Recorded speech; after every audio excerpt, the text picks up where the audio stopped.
braderie à souliers.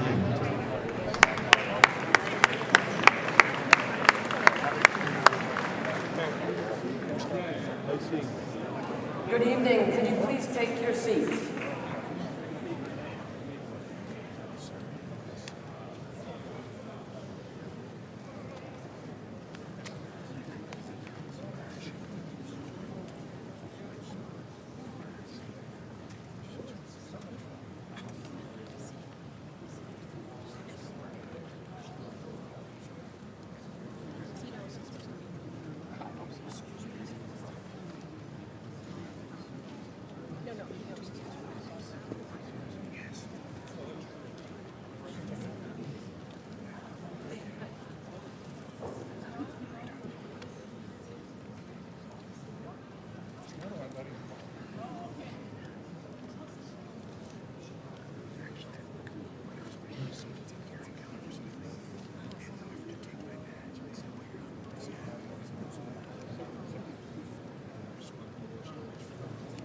Thank you. To honor the memory of Her Majesty, Queen Elizabeth II, please join us all in a moment of silence. Pour honorer Sa Majesté la Reine Elisabeth II, veuillez vous joindre à nous pour un moment de silence.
Thank you.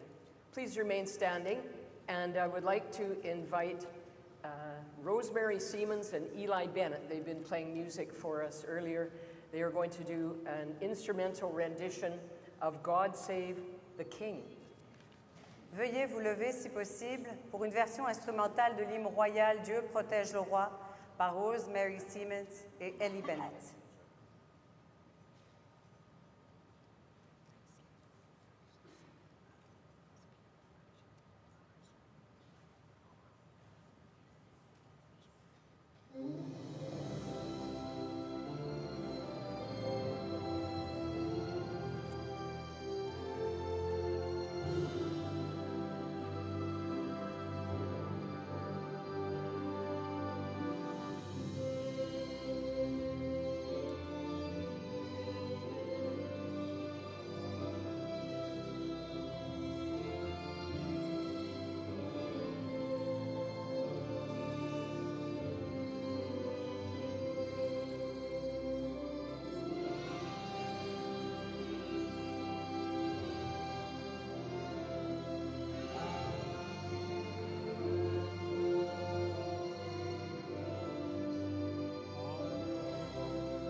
What a royal send-off to Her Majesty. That was fantastic.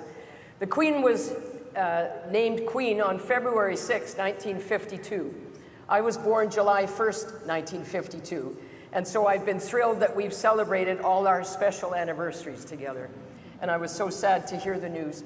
But what a wonderful, wonderful Queen she has been to us.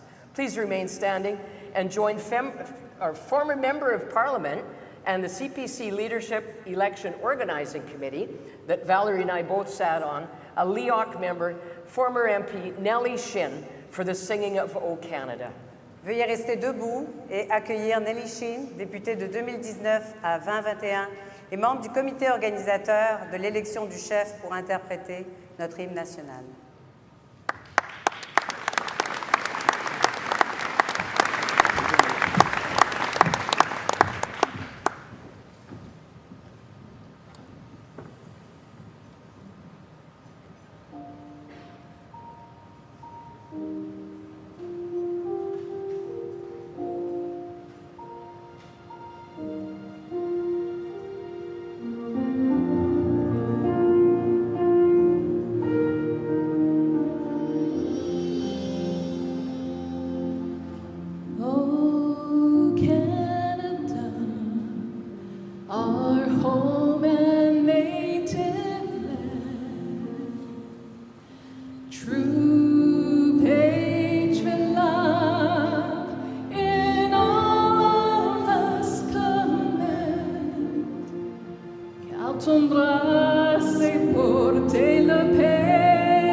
Merci Nellie, c'était magnifique.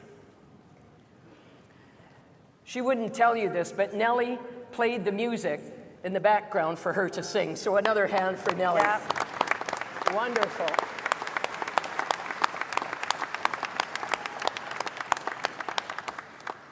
Good evening, fellow Conservatives, and good evening, fellow Canadians. Bonjour, chers amis.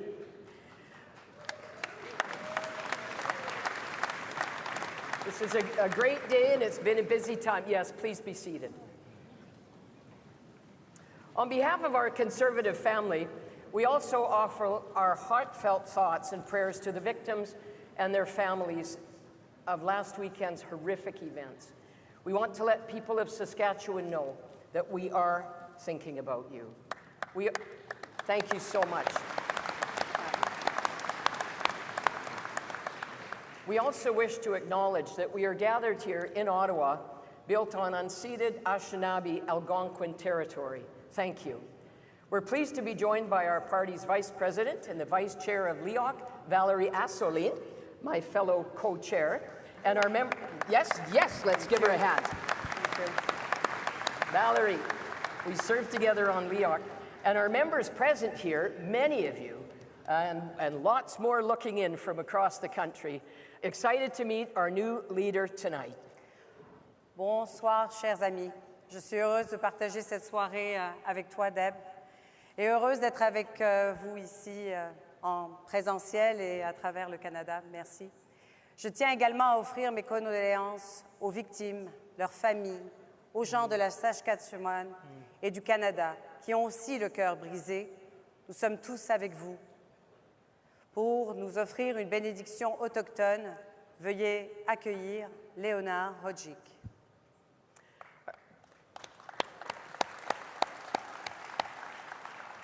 A retired administrator and an Algonquin elder from Kitigan-Zibi, about an hour north of Ottawa here, our guest was appointed by the Government of Canada as a director of the First Nations Financial Management Board, and he's part of many other Aboriginal organizations. Please welcome with us Elder Leonard Hodgick.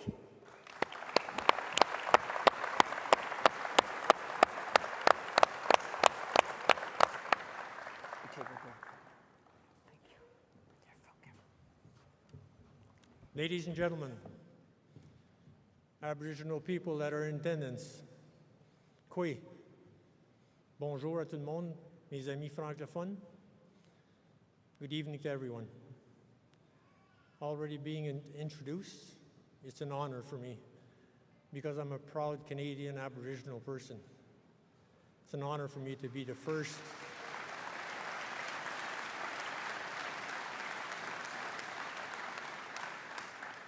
Thank you. It's an honor for me to be the first to be asked by the party, Conservative Party of Canada, to come and welcome you to the Aboriginal Algonquin traditional unceded territories. This land that we are on, this specific land, is like the Algonquin capital to us. My ancestors would come down from the trap lines in early spring from all over our land and come and meet at this very spot. We had two very important things to get done. One was the fertile ground to grow our crops that we needed to survive the harsh winters ahead. But more important, we held government, as you hold government. We dealt with, a lot of people ask, well, what did your government deal with? You were Aboriginal savages. We dealt with trade negotiations, elections, justice, environment. Our trap lines had to be well taken care of, because if we didn't take care of the environment, we would not survive. I could talk on and on, but I'm sort of limited on time, and I really appreciate being offered the time to be with you. It's a truly honor for me, and I hope that we continue in the future to include Aboriginal people to participate in your gatherings. With that, I pray. I pray for the simple things in life: water, the air that we breathe, we take for granted. I also pray and thank the Creator for Aboriginal and non-Aboriginal people that we are able and given the pleasure and the privilege to live in the greatest country in the world.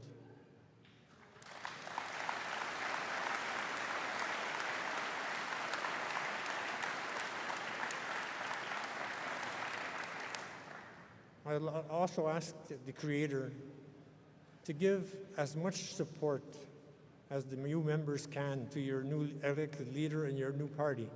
Not new party, but your party. I believe that in unity there is strength,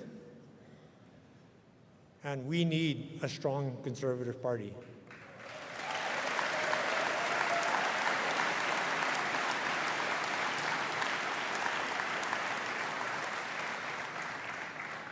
Juste une couple de mots vite fait pour la population francophone. J'aimerais pas répéter tout ce que j'ai dit, mais j'aimerais dire qu'on est chanceux de vivre dans le plus beau pays au monde, puis aussi qu'on on a un privilège. C'est un privilège qu'on ne peut pas prendre pour acquis. Merci. Megwedge, Kangutsunan.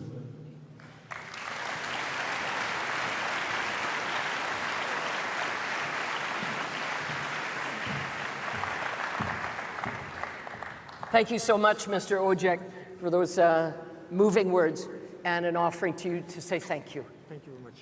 Thank you. Very much. Thank you. Merci.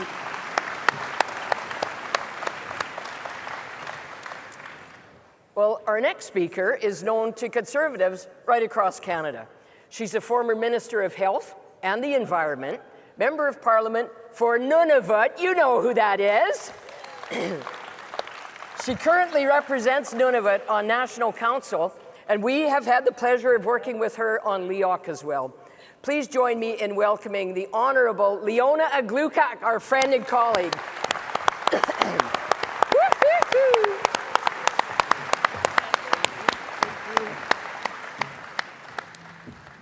Unnu sakut. Koyan namita mani kun nafi unnu. Hivulektikut hat ketautin yakti lugu. Dungasung nyakosi. Her late Majesty, Queen Elizabeth II, Queen of Canada, has passed. We wish to pay homage to her devoted dedication and service throughout her life to the people of Canada, the United Kingdom, the Commonwealth, and the rest of the world. Her late Majesty leaves behind an incredible legacy which will stand the test of time, as well our late Majesty's comforting words in difficult moments throughout the history of her reign. The Queen's clear love and affection for the women and men of Canadian Armed Forces was obvious during her numerous visits to Canada, including 4 times to the Canadian Arctic. Along with her patronage of so many military, civic, and charitable organizations across our great country, which her late Majesty considered her second home. Simply put, her late Majesty loved Canada, and Canadians loved her back. Although the Queen stood above politics, her late Majesty supported the democratic process throughout her life. She and her representatives opened parliaments and provincial legislatures. Together, she and her representatives gave royal assents to our legislation. Her advice and her wisdom was sought by many prime ministers.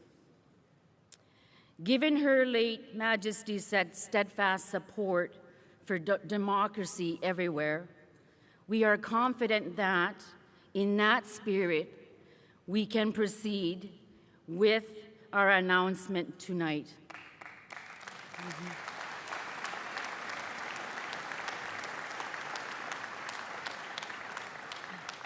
To elect a new leader who will become the leader of His Majesty loyal opposition in a week's time, when Parliament reconvenes to recognize her late Majesty's passing and her succession according to law.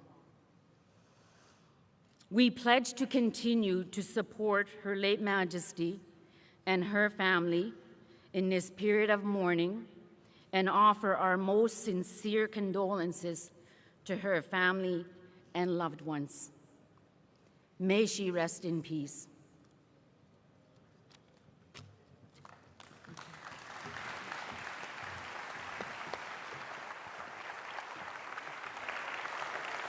Merci, Leona, pour tes beaux mots.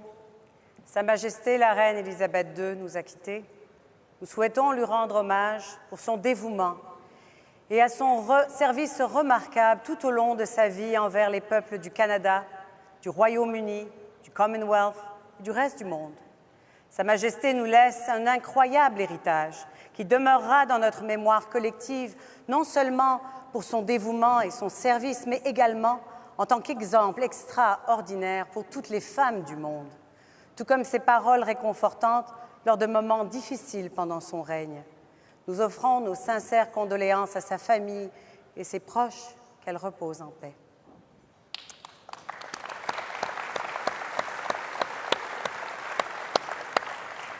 Thank you, Leona, and thank you, Valerie, for those beautiful words. King Charles III was formally proclaimed as our king this morning. Please help us congratulate and celebrate His Majesty King Charles III.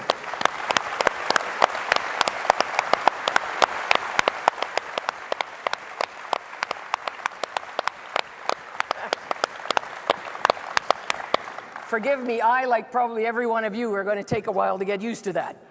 God save the King. And now on this historic day in so many ways, we're here together to announce and celebrate our new leader and thank our past leaders. Yoo-hoo! As we all know, and we need to tell the rest of the country, that there's more that unites us than divides us as a party. Absolutely.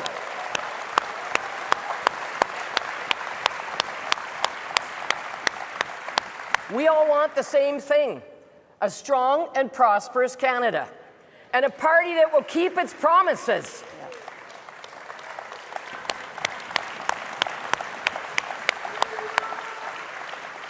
How about a campaign platform they can believe in and trust, not the one that belongs in the fiction section of the local library, like past Liberal Red books?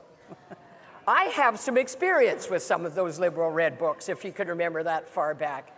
On this Conservative team, folks, it doesn't matter what position you play. Whether you play left wing, center ice, or right wing, we are all on the same team, and we have one opponent only. Yeah. Bravo. Yeah. Yeah.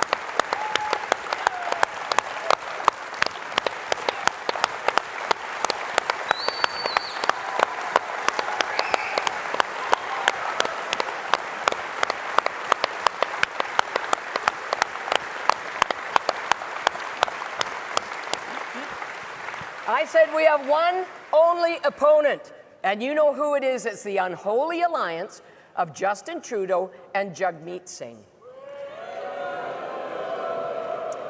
You know, Christia may have the pearls and hold the purse strings, but make no mistake, Jagmeet has the power. He's Deputy Prime Minister. And now he's saying that he might just have to pull the plug on the whole deal. Well, you wonder about it. You wonder who's chicken and Chicken Little in this sweet deal, don't you then? They're scared to call an election, but we can't wait. The sooner the better.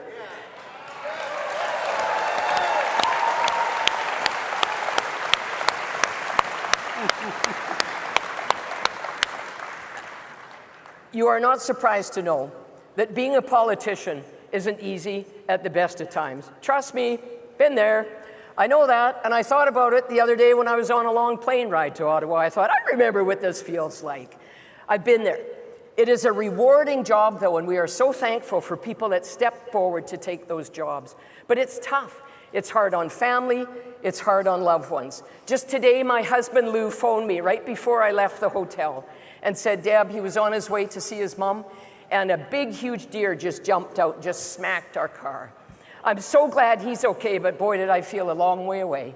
I wanted to be there to hug him, and I bet he wanted me to be there to hug him back. Our car is in Manitoba right now. We've been on a road trip, and we have to drive it. He thinks he could tape it together for us to drive home to Vancouver Island. Yeah, watch for that, okay? It's coming soon. I'm sure it'll be on the national news. But we are so grateful, those of us in elected life, to have people that stand beside us and support us. And I want to say thank you to all those people who support members of Parliament.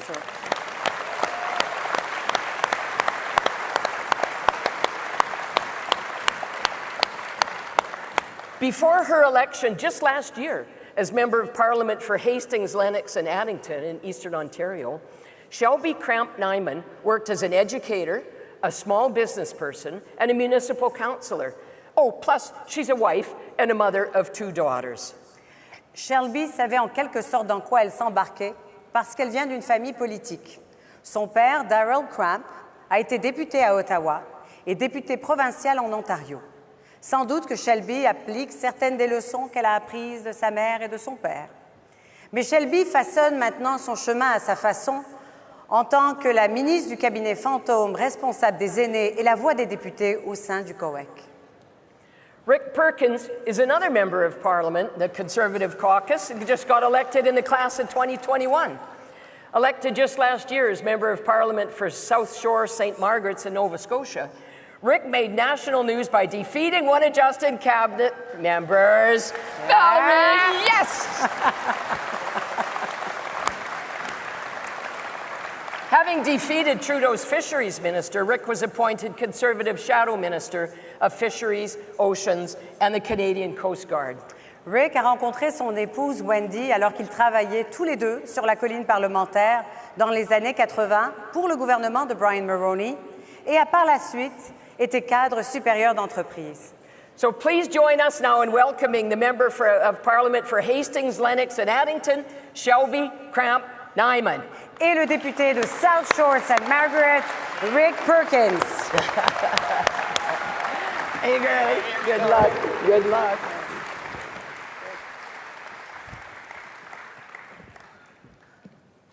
Thank you, Deb and Valerie, merci. Rick and I are so proud to be here with you this evening to say thank you to Aaron O'Toole for his dedication to our party and his tireless work as our leader. We also want to thank Rebecca, Molly, and Jack for supporting Aaron during his tenure as leader. While politics can be taxing on politicians, we must never forget the sacrifices that our families and loved ones make, allowing us to serve this great country. As was said in our introduction, Shelby and I are two of the 21 new MPs elected last year under Aaron's leadership. It's been quite a year. No matter how many years we each serve our respective constituents in the House of Commons, it will be hard to forget our first victory and the critical role Aaron as leader played in our first election. Pour nous, le leadership d'Aaron a été une partie importante de nos victoires.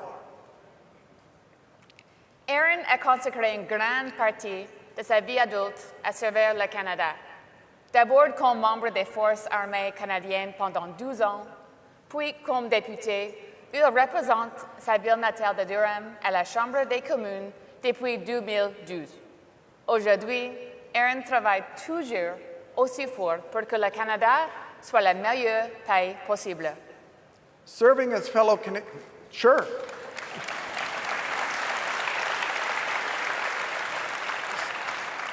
Serving as fellow Canadians has always been important to Aaron, as he co-founded, after his military service, the True Patriot Love Foundation, the largest Canadian charity dedicated to serving veterans and military families across Canada.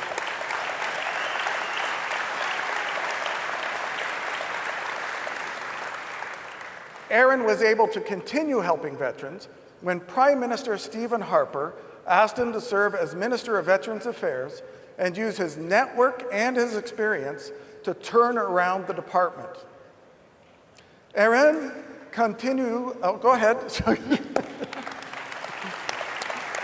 Aaron continuait à militer vigoureusement à la Chambre des communes pour des mesures et politiques solides, à la fois pour nos anciens combattants et pour notre défense nationale. Rick and I would like to thank Aaron, Rebecca, Molly, and Jack for their dedication to our movement. The O'Tooles have shown tremendous passion for the future of this party and the potential of what Canada can aspire to become, both here and abroad. I echo Shelby's comments and would like to give a special Nova Scotia shout out to my fellow Nova Scotian, Rebecca, for her support through Aaron's public life. And to our adopted Nova Scotian, Aaron, who bravely rescued those in trouble on the sea all over my riding and Nova Scotia during his time in the Air Force. Yours is a life of service to Canada in the military, in Parliament, and as leader of our party. Au nom de notre caucus parti et de tous les Canadiens et toutes les Canadiennes, je vous remercie, Aaron, Rebecca, Molly et Jacques, pour tout.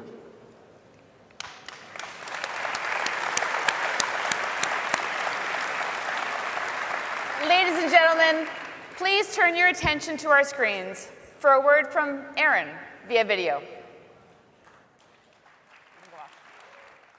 Thank you, Shelby and Rick, for your kind words. You're both outstanding members of Parliament and great friends. My fellow Conservatives and those Canadians watching tonight, I would like to thank you for your recognition this evening and for the distinct privilege I had being leader of Her Majesty's Loyal Opposition. The sudden passing of Her Majesty Queen Elizabeth II has hit our family hard, like it has millions around the world. Her service above self is an inspiration to us all, and I hope her family and our friends in the United Kingdom find solace in that. I want to begin by tonight repeating what I said in my final speech as leader. Being elected to represent my community in Parliament and becoming leader of the Conservative Party has been the honor of a lifetime. For a kid from Bowmanville raised to value service, to get the chance to serve his country during a challenging time has been a true blessing. For too short of time, I had the privilege of leading the Party of Confederation, a party of important policies, of relentless progress, and of steadfast principle. A party that throughout our history has helped forge the incredible country we cherish today. I want to thank Canadians from coast to coast to coast for the unique privilege of being invited into their lives. Whether it was thanking veterans for their service in a coffee shop in Doketown, New Brunswick, or learning about compassionate addiction treatment at the Last Door Recovery Centre in New Westminster, BC, or serving meals to the hungry alongside tireless volunteers at a Sikh Gurdwara in Brampton, Ontario. My love for this country has deepened the more I saw its citizens in action. I am inspired by the true patriot love of Canadians who work hard, provide for their family, and help their neighbor. Their quiet confidence is the source of our country's true greatness. C'était pour moi un honneur de diriger le Parti conservateur du Canada et de rencontrer des Canadiens et Canadiennes de partout au pays, de l'Est à l'Ouest, de la pêche sur le fjord de Saguenay et au dire de Infoman que j'avais le meilleur plan. C'était un privilège de rencontrer autant de Québécois et de Canadiens francophones qui me parlaient de leurs inquiétudes. Je tiens à remercier les millions de Canadiens qui ont démontré leur confiance en moi et en notre plan pour le pays. My friends, the Conservative Party needs to be united behind our next leader because our country needs unity more than ever before. The Conservative Party needs to be compassionate because Canadians need to be heard and need to be understood more than ever before. And the Conservative Party needs to be strong, not with the strength to overpower our rivals, but with the strength of character needed to carry those in need or those who are losing faith in our country. Conservatives must put the unity of our country first, because the fabric of our federation has been stretched thin over the last few years. Loss, fear, uncertainty.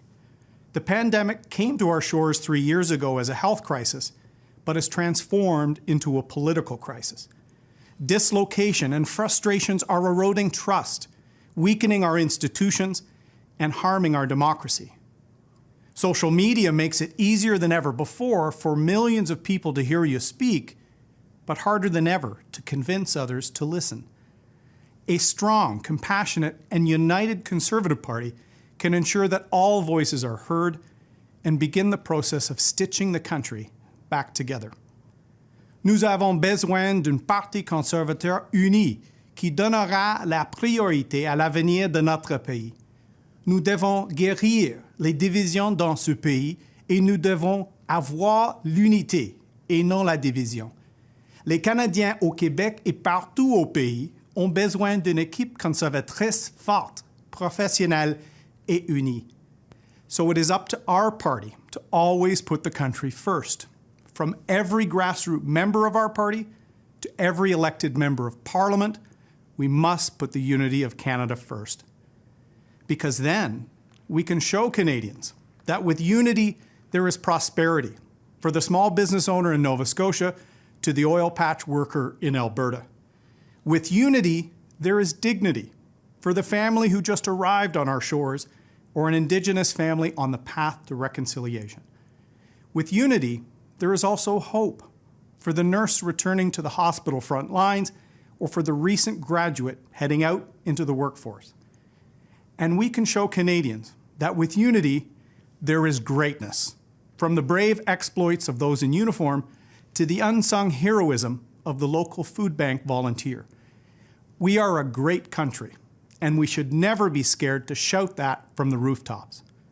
And to my Conservative friends, remember, where there is unity, there is always victory.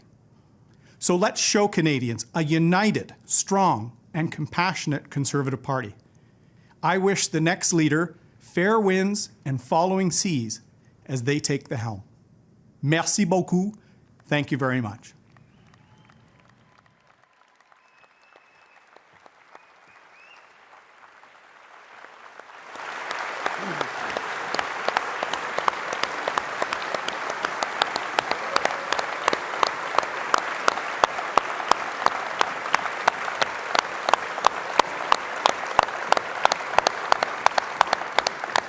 Thank you.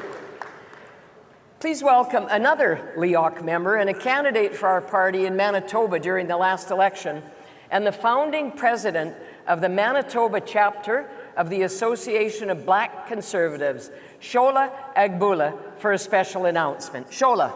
Veuillez accueillir notre collègue du comité organisateur de l'élection du chef et ancien candidat au Manitoba lors de la dernière élection, Shola Agboola, pour une annonce spéciale.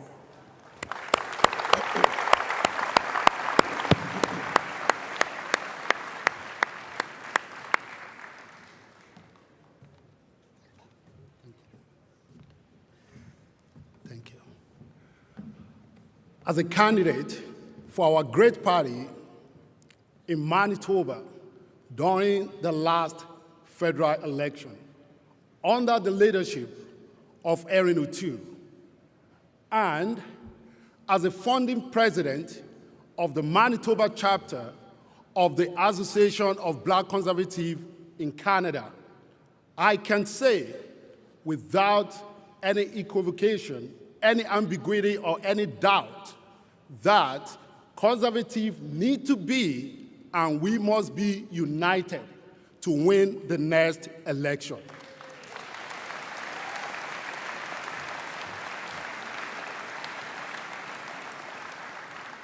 Canadians are looking for us to present a credible, progressive, and good plan for Canada to reach our full potential.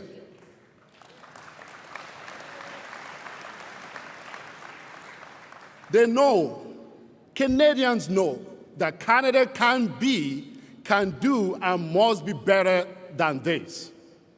Together, as united conservatives, we are the credible alternative that this great country needs.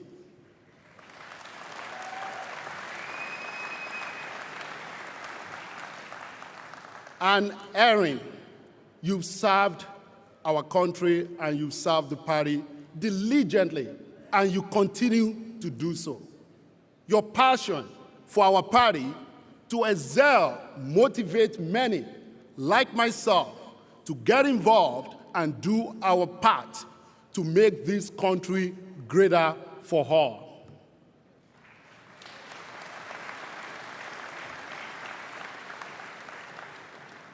Her Majesty, Queen Elizabeth II, was dedicated to helping others through her various charities, to honor her commitment to charitable causes, and to thank Erin O'Toole and his family for their service and dedication to our party, both before, during, and after Erin's time as a leader.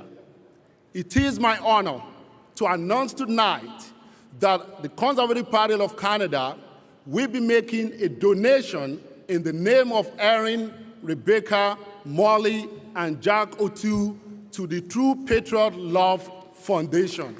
Thank you very much.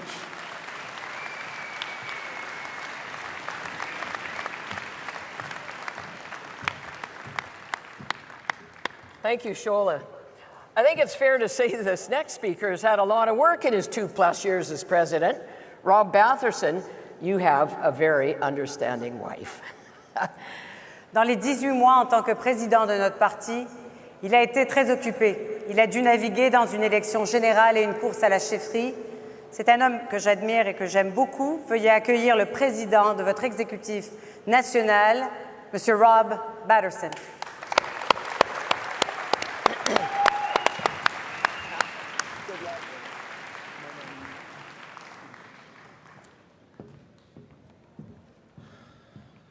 Merci, Valérie. Thank you, Deb. Folks, we made it.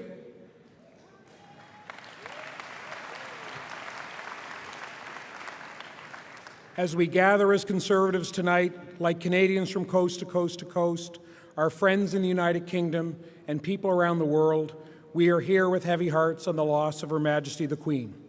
Elizabeth II is the only head of state that most Canadians have ever known. We celebrate her commitment to Canada, her lifetime of service, and the example she set for us all. 20 years ago, in her annual Christmas broadcast, Her Majesty said, "Each day is a new beginning. I know that the only way to live my life is to try to do what is right, to take the long view, to give of my best in all that the day brings, and to put my trust in God." One of the Conservative Party's guiding principles is a belief in the constitutional monarchy, the institutions of Parliament, and the democratic process. Tonight, we are doing our part to support Canada's constitutional monarchy, the institutions of Parliament, and the democratic process.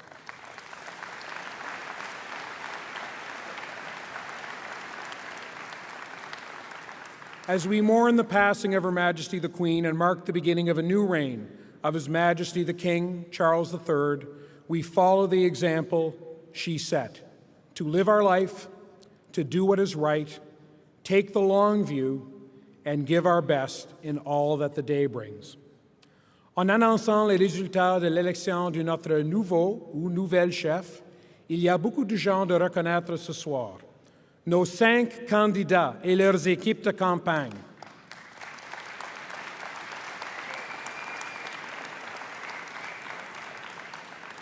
Mes collègues tous bénévoles de l'exécutif national. Absolument. Mes collègues encore tout bénévoles au comité organisateur de l'élection du chef présidé par Ian Brody. Le personnel au bureau national mené par notre directeur général, mon ami Wayne Benson.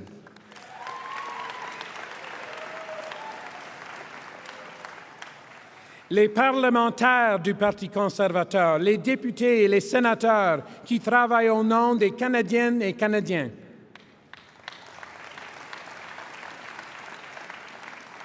Later in our program, we will say thank you to my friend and a friend to many in our Conservative movement, our outgoing leader, the Honourable Candice Bergen.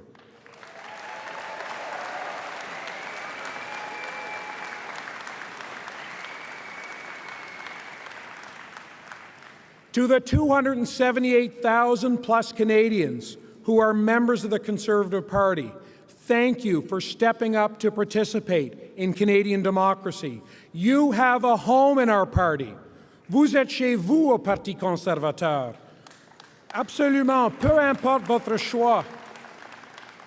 Peu importe votre choix numéro 1 dans cette course à la chefferie, le Parti conservateur a besoin de vous. Votre implication, votre énergie, votre engagement pour un meilleur pays.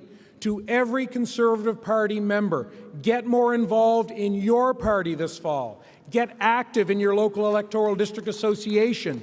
That's how we build a better party, a party Canadians can count on to build a better country.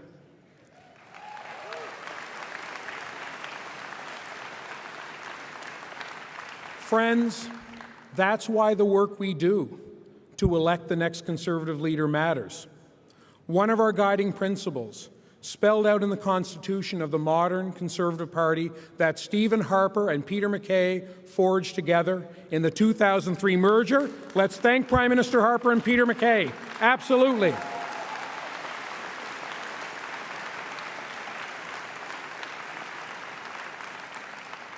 Part of their legacy is that our Conservative Party is a coalition.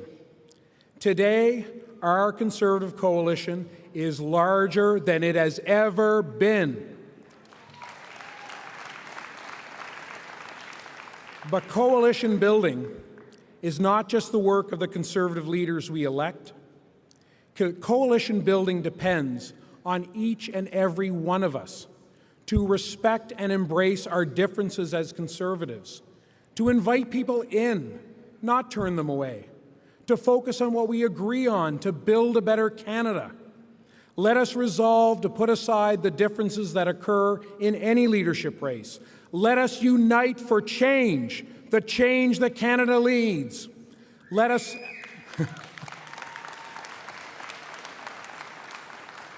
Each and every one of us, let us support our new leader, a new Conservative leader who tonight will be elected through the largest Democratic vote of any political party in Canadian history.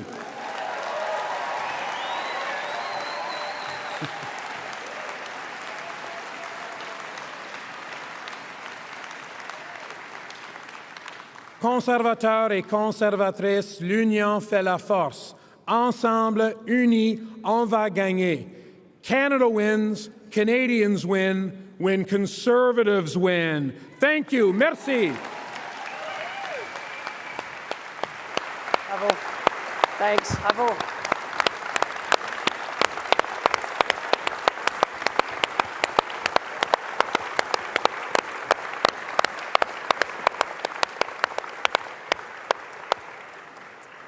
Thank you, Rob.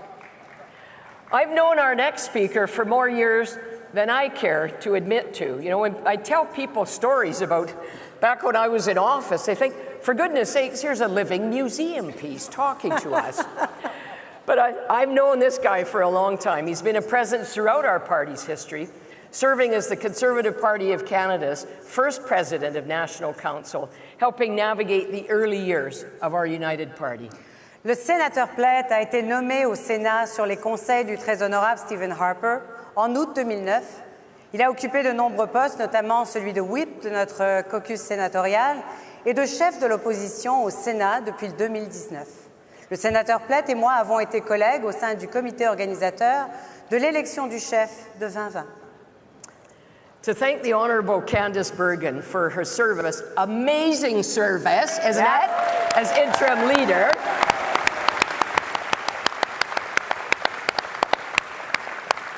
He's going to thank her and present a video in your honor, Candice. That'll be special. I'll love it. Please welcome her fellow Manitoban, Senator Don Plett. Don.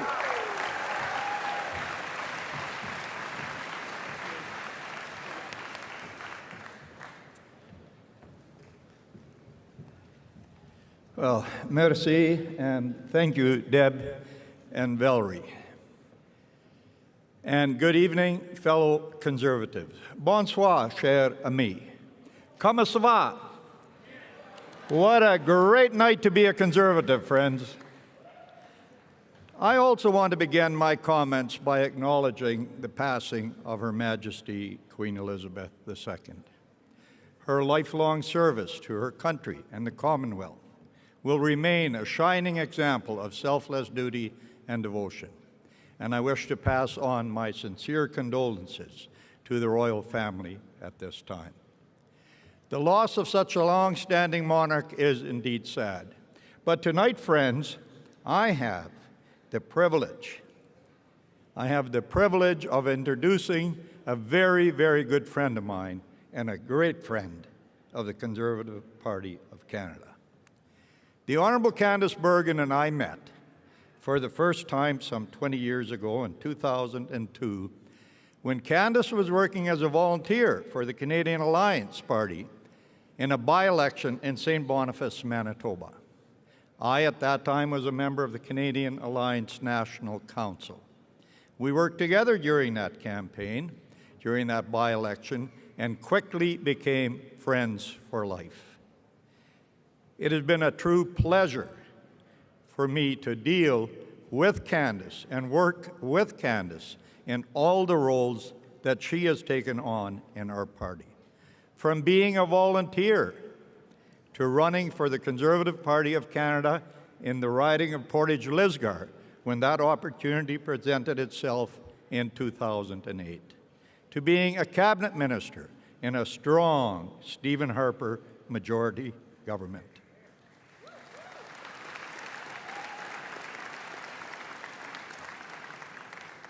To then being the opposition House Leader. For 4 years, Candace was the opposition House Leader, both under the leadership of the Honourable Rona Ambrose and then under the leadership of the Honourable Andrew Scheer.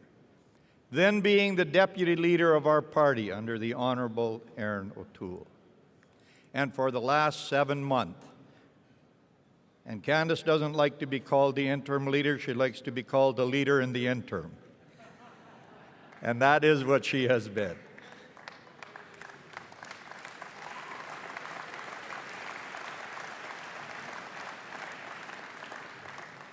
I am asked often, and I did this just a while ago when I was speaking to a group of interns in the Senate of Canada building, and I get asked, how can I get involved in politics? Candace is a leading example for all Canadians who are looking to get engaged. She started as a volunteer, and with skills and devotion, she created a remarkable path for herself, one that led to one of the highest positions in our country, the Leader of the Loyal Opposition.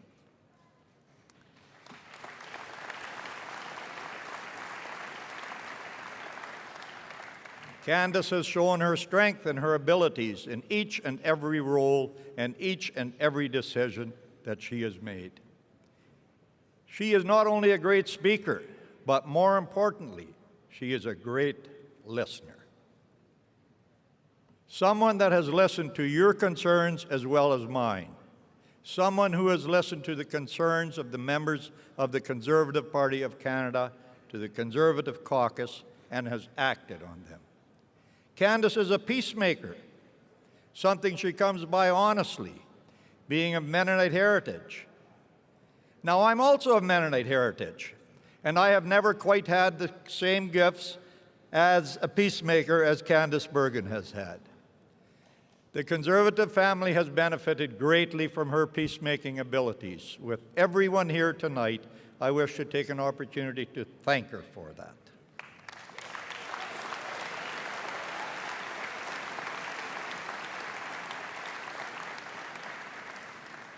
Friends, Candace has achieved in our caucus what had not been achieved in quite some time, and that is complete party unity. A unity that will be passed on to a new leader later on this evening.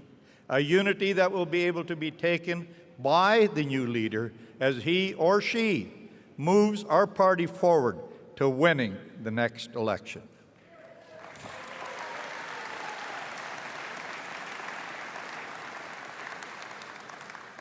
This is no small feat as you think of leading a Conservative caucus.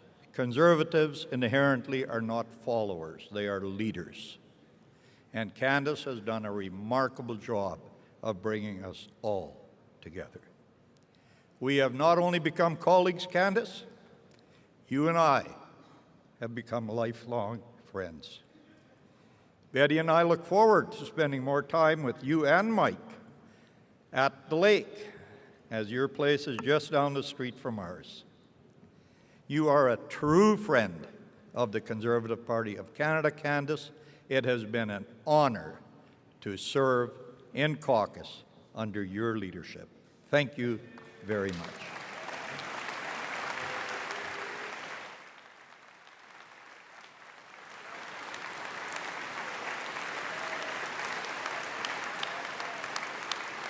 Les conservateurs pendant une course au leadership, offrir une opposition forte et unie au gouvernement libéral et être la voix de tous les Canadiens, sans exception.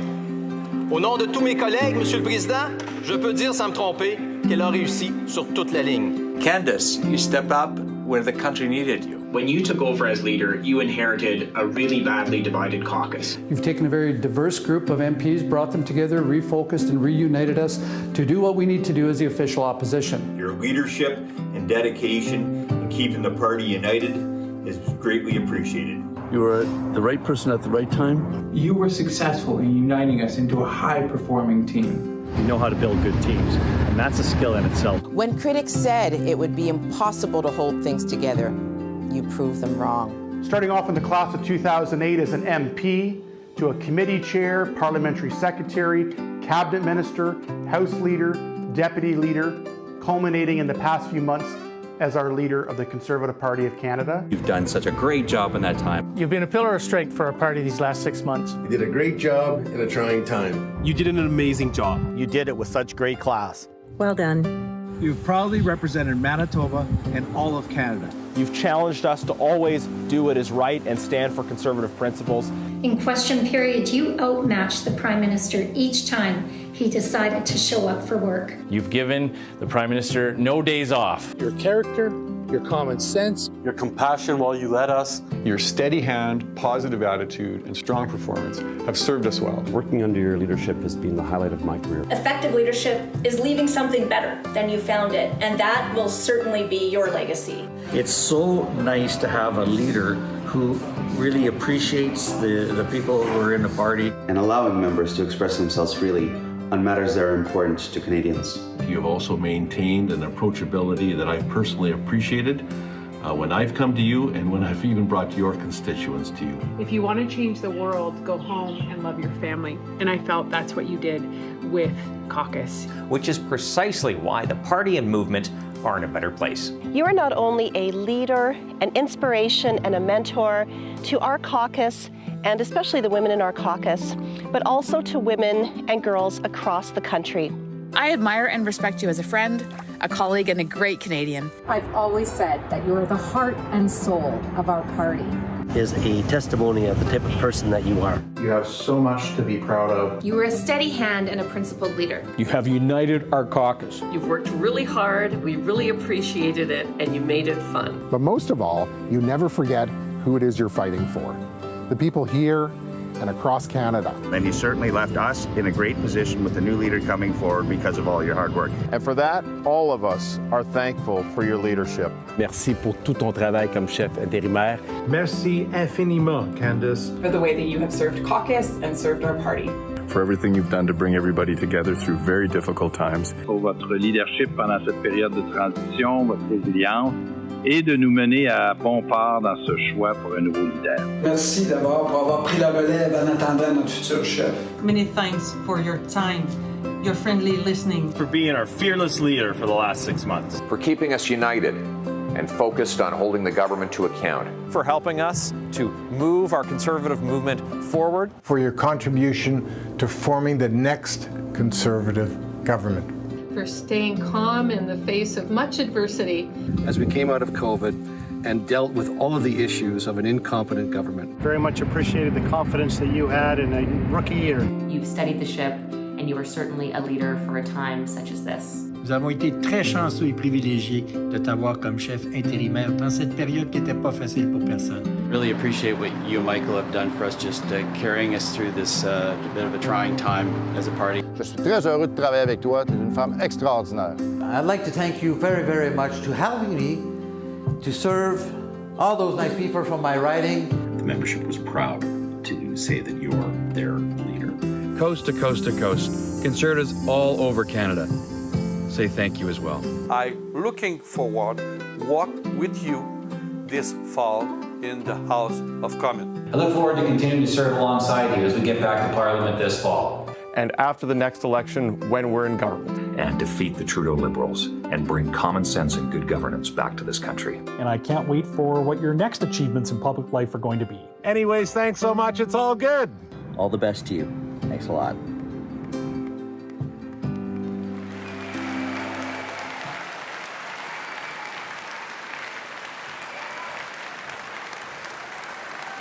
Ladies and gentlemen, friends, please help me in welcoming our leader, the leader in the interim, the Honourable Candace Bergen.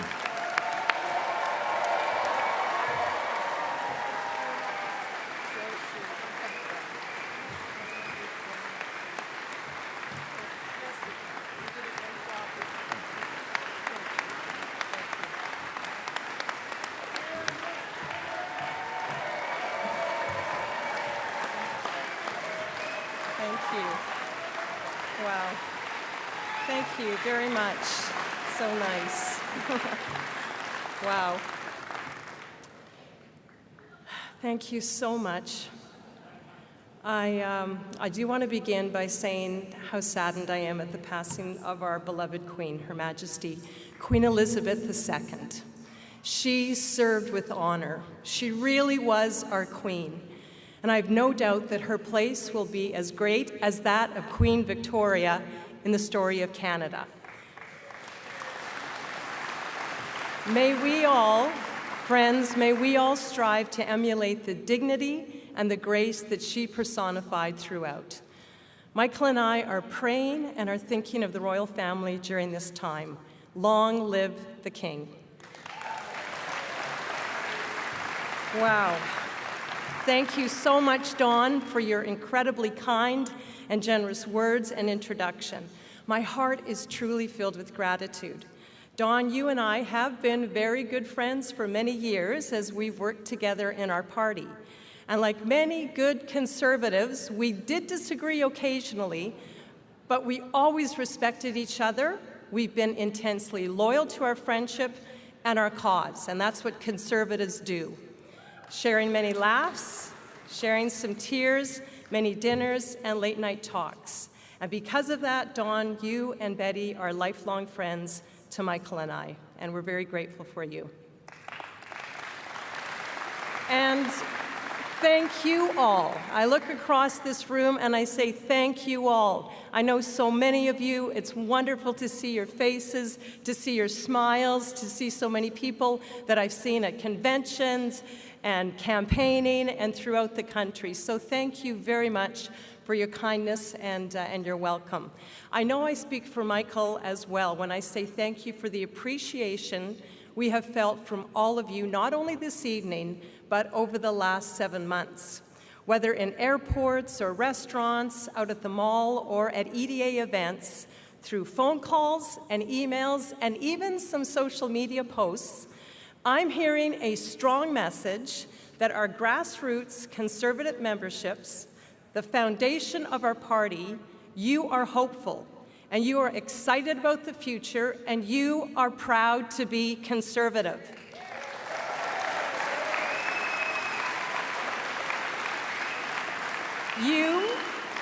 You are proud that we stand for fiscal responsibility, national unity, law and order, and freedom of expression and belief. Freedom. Not liberal light, but conservative. And in addition to that, literally hundreds of thousands of more Canadians have joined our party and are feeling that same optimism and excitement. So, thank you for helping confirm to me and our entire Conservative caucus that we were on the right track by being a strong, consistent Conservative voice in all that we have said and all that we have done. My heart is filled with gratitude as well to my incredible caucus. First of all, my leadership team made up of Luc Berthold, my deputy leader. Merci beaucoup, Luc, pour le bon travail que vous avez fait. Thank you to Blaine Calkins, our whip, John Brassard, our House leader, as well as MPs Tom Kimmich, Melissa Lantzman, Leanne Rood, and Warren Steinley. You are all extraordinary leaders, and I thank you. And to the rest of our caucus, including senators who work day in and day out in Ottawa and their ridings, and would come to Ottawa every week and bring advice and strategy and passion on how to deal with issues of the day. Thank you to my caucus. Thank you to our caucus chair, Scott Reed, who has done a fantastic job over the last several months. Ladies and gentlemen, our caucus is made up of so many smart, experienced, wise, and compassionate individuals. And if there's one piece of advice I want to give to the new leader, whoever it is, it's this: respect, listen to, and trust our caucus. They will not let you down.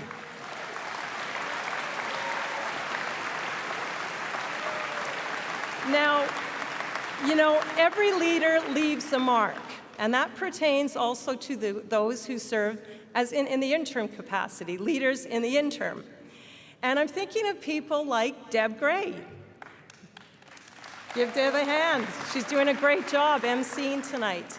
She opened the doors of Stornoway, using it as a working home and starting the wise practice of meeting frequently there with MPs, supporters, and staff to hear and understand more thoroughly what they had to say. One of Deb's marks was openness and outreach.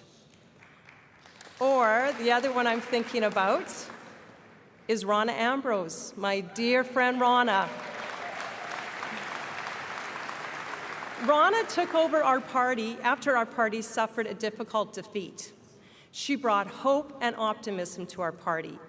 With a broad appeal, Rona attracted people to us, and she lifted women like me into positions of leadership, not as tokens, but because of merit. Rona is a builder who lifts people up. And then there was John Reynolds. Now, rumor has it John finally got the decaying kitchen redone at Stornoway. Nobody wanted to take the political hit, but as urban legend has it, he accidentally put his foot through a rotten floorboard at Stornoway, and when he did, he said, "Enough is enough, I'm going to do it." And he left the official opposition residence with some new floors and a sturdy, durable chopping block kitchen counter built to last. John Reynolds left his mark as a steady and experienced leader. And then there was Dr. Grant Hill. Grant was our first interim leader after Stephen Harper and Peter MacKay led us to unification. Grant's mark was the solid, sober professionalism that was so critically required in the early days of a new party. And so to all of my predecessors, all of the leaders of our party, all who have left their mark, both permanent and leaders in the interim, you have our deep and respectful appreciation for the strength and the success of the party that you helped build. So, yes, go ahead, give them all a hand. We all leave a mark, and we want it to be lasting, and we want it to be a good mark. And I hope I've been able to leave my mark as well. I want to be remembered as a leader who helped bring unity and pride to our Conservative Party.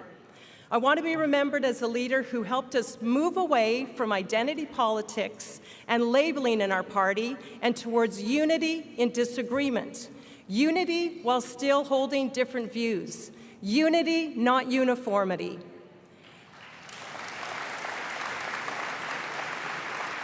So, my friends, my fellow Conservatives, as I leave, I want to once again ask you, please don't allow yourself, whatever kind of Conservative you are, to be broken into groups and labeled. Do not descend into the cauldron of identity politics and division in our own party. Do the opposite. Live, talk, and walk unity, even when you disagree with each other. Actually, especially when you disagree with each other. Unity as Conservatives and unity as Canadians. I love this party. I love this party. It was so interesting, Dawn, as you talked about what I've done and how I started as a volunteer. And, you know, I cannot imagine, I cannot believe that I stand here before you as your leader. It has just been an incredible experience, and I feel so blessed to be able to be here. But to be able to tell young people the opportunity that they have, not just young people, people of all ages, to be able to get involved and make a difference for their country and in their party. So it was with mixed emotions that I announced earlier this week that I will not be seeking re-election. After 14 remarkable years and 5 elections, I've decided it's time to open new doors and pursue other interests and passions. But no matter where I am, my friends, or what I am doing, I will always be a proud Conservative, doing all I can for our leader and our party. And now, speaking of leader, tonight is the night. Tonight is the night we're going to find out who our members have selected to be the next leader of the Conservative Party of Canada. I want to thank each one of the candidates, Jean, Leslyn, Pierre, Roman, and Scott, for putting your names forward and the great work that you and your teams have done. Thank you so much.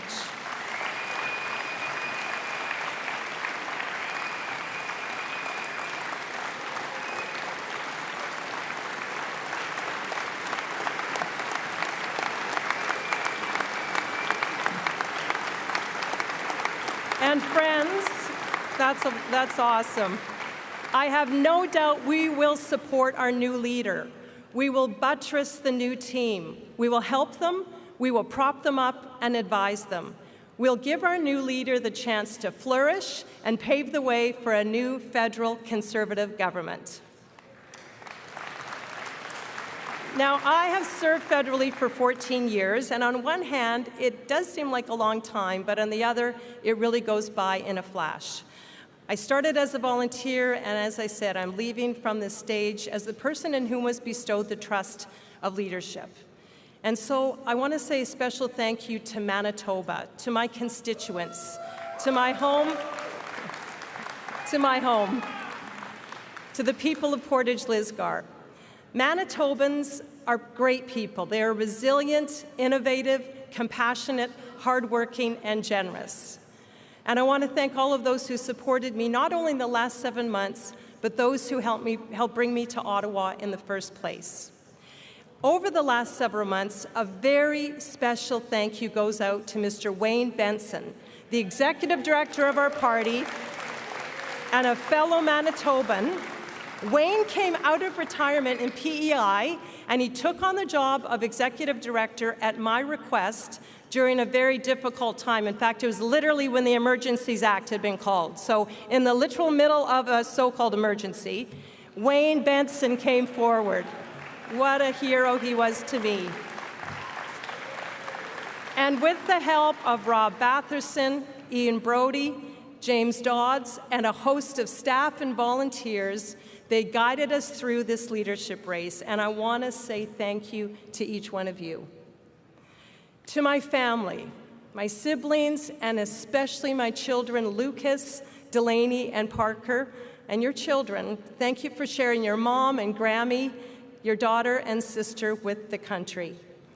And to my husband, Michael, who has been a true partner and companion to me through this entire journey as leader. He has worked with me, he has served, and his love he gave to me, and I could give to you. And I want to thank you so much, my love.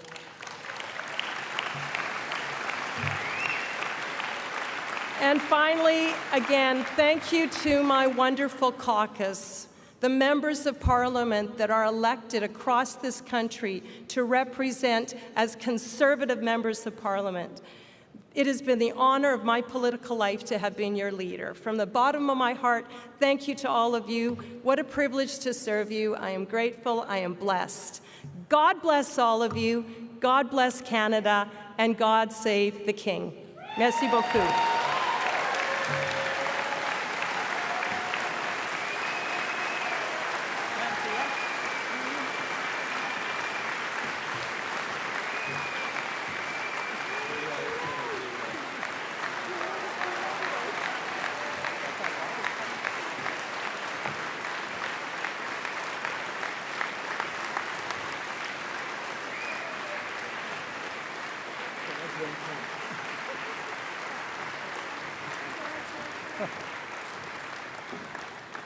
Well, when you're a volunteer president, there are good days and days that aren't as good. But I had a great day earlier this week getting to do a little bit of a backroom scheme with Candace's husband, Michael, and my friend, James Dodds, chair of Conservative Fund Canada. And I don't know if the surprise got out. We tried to keep it from you, Candace. But we wanted to thank Candace for her work as our leader in the interim and her 14 years and counting of dedicated service to the people of Portage Lisgar. So here's our special announcement. On behalf of James Dodds, the chair of the Conservative Fund, Our party is proud to make a contribution in the name of the Honourable Candice Bergen to Turning Leaf Support Services. And please go online and find out about this amazing organization.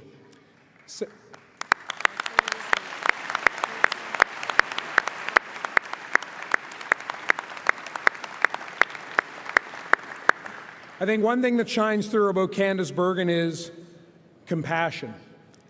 Turning Leaf Support Services est un organisme de bienfaisance cher à Candice qui offre ses services de crise et de traitement centrés aux personnes vulnérables et marginalisées à faible et à haut risque vivant avec une maladie mentale et des défis intellectuels ainsi que pour le traumatisme, l'itinérance, la pauvreté, la toxicomanie, la discrimination, l'exploitation sexuelle, la société des stigmates qui ne sont que quelques-uns des obstacles auxquels leurs participants sont confrontés chaque jour. A small token of appreciation for everything Candice Bergen has done for our party, not only since becoming a Member of Parliament in 2008, but also for her tireless work since February, keeping everything running smoothly, ready for our next leader. Thank you, Candice, for everything.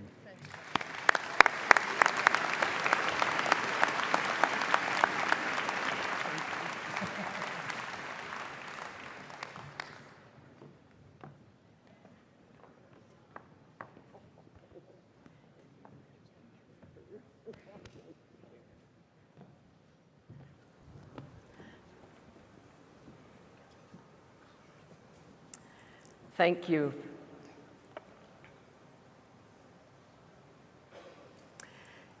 And one of my favorite Debisms, way to go, girlie. You did a great job. Thank you so much. Thank you, Candice, for everything. Well, we're getting close to the moment that you've actually all been waiting for. We're not offended. We don't really think you came here just to see us. This is sort of like high school graduation. You know, you have to get through all the stuff, and then comes the good part. We're getting close to that moment. Valerie and I have had the honor of serving as members on LEOC. We are now 678,000. It just gets bigger and bigger all the time, the number. We are ready, focused, energized, and we're united to bring Canada back to what it can be and what it should be, and the sooner the better.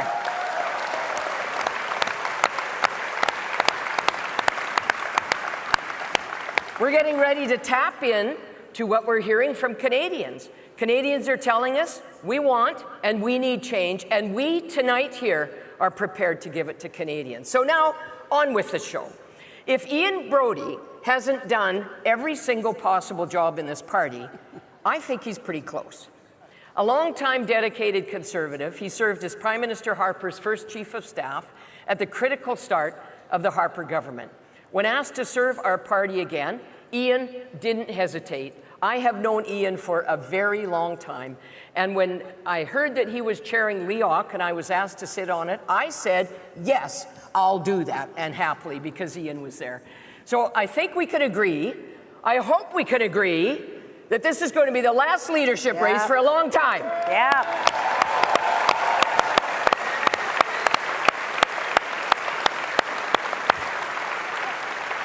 Cette course a établi un record canadien.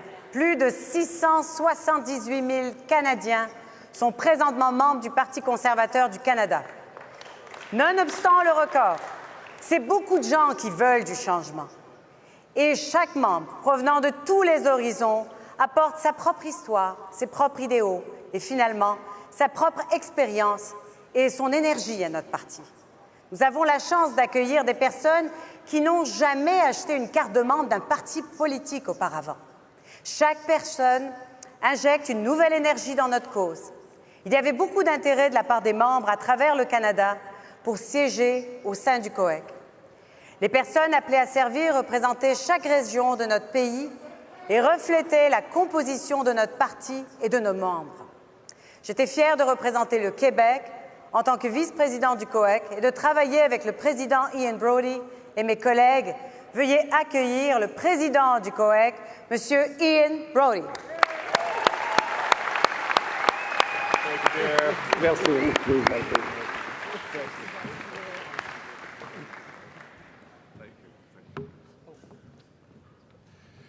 Dear friends, the membership of our Leadership Election Organizing Committee was a broad representation of our country and the membership of our party from coast to coast to coast. And I'd like to recognize that every member who served on our Leadership Committee did so as a volunteer.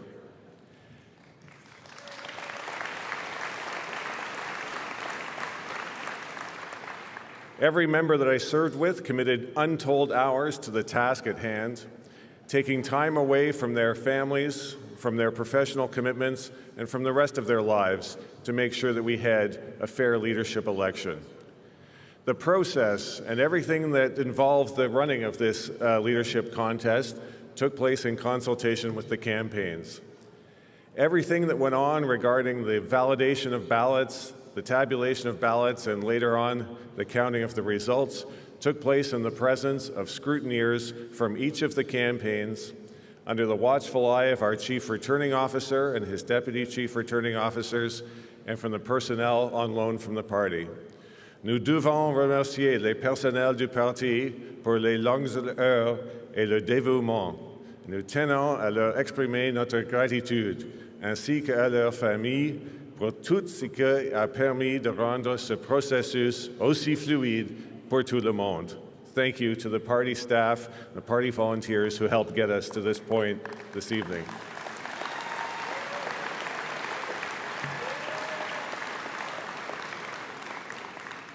It was our remarkable range of candidates, and there are thousands of organizers and volunteers from coast to coast that recruited all of these new members to our party. Each candidate and their teams and their experienced volunteers brought ideas to recruit Canadians. The party staff processed the hundreds of thousands, 500,000 new memberships added to our party.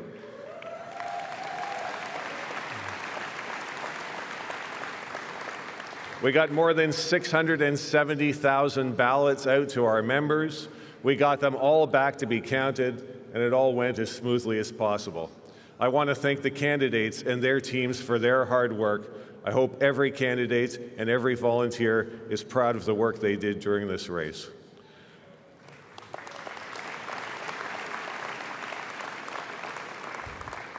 I would also like to thank National Council for the confidence that they showed in our committee and our team, and along with that, our thanks to Candice Bergen for her extraordinary support and her personal friendship to me.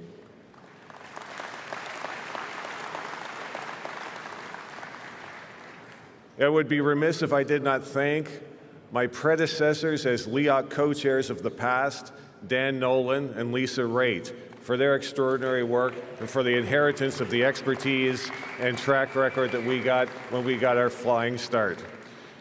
Thankfully, together, we met the challenge of a record-breaking membership along with the trust of our members. At this time, I'd like to invite my fellow volunteer, Don Nightingale, our Chief Returning Officer and a Director of the Conservative Fund Canada, and my dear friend Wayne Benson, the Executive Director of the party, to come forward and review some of the relevant rules and outline the role of Deloitte. Don and Wayne are both former three-term national councillors of our party, and like me, somehow when the call comes, they just don't know how to say no. I can testify that they are both extraordinarily loyal and committed members of our party. They put in tireless hours to deliver this race, and I am personally thankful that they did agree to serve when they were asked. Don and Wayne, please.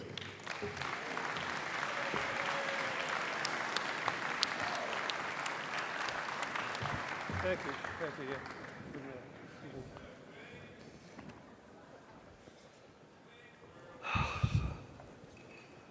Try not to be nervous. I remember well that evening in February when I answered the phone. Hi, Wayne, it's Candice.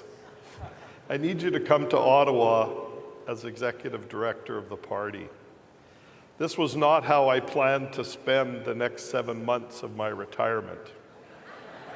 I inherited a staff at headquarters that, for the most part, had been working from home for the better part of the previous 2 years. Personally, I had a very steep learning curve ahead of me. However, I will say this. Without the commitment, dedication, and unwavering support of our staff, we would not be where we are today.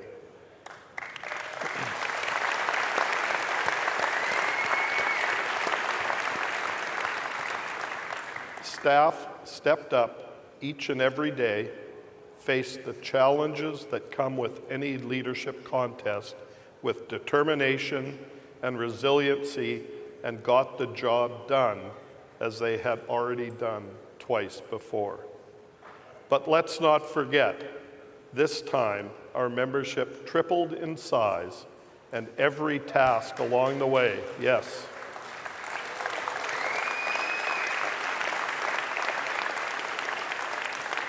every task along the way was similarly magnified.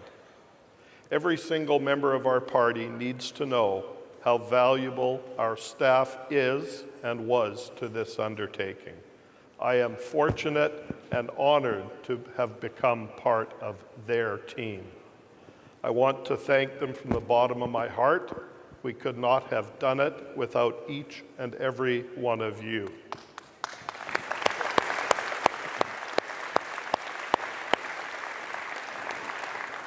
Thank you, Wayne. When you asked me to serve on your team as the Chief Returning Officer, I said to myself, this is going to be really interesting, but I had no idea how interesting it turned out to be. I didn't foresee, and I don't think any of us foresaw, the unprecedented interest of Canadians in this leadership race and the historic numbers.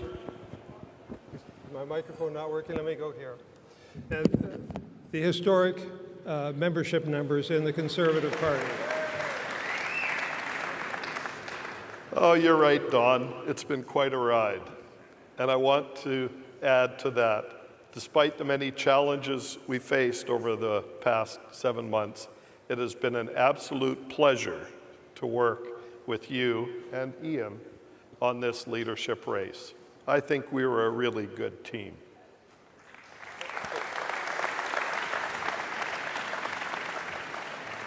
Yes, I wholeheartedly agree with that, Wayne. It was a real pleasure. I'd like to say a few words, ladies and gentlemen, about my duties as Chief Returning Officer.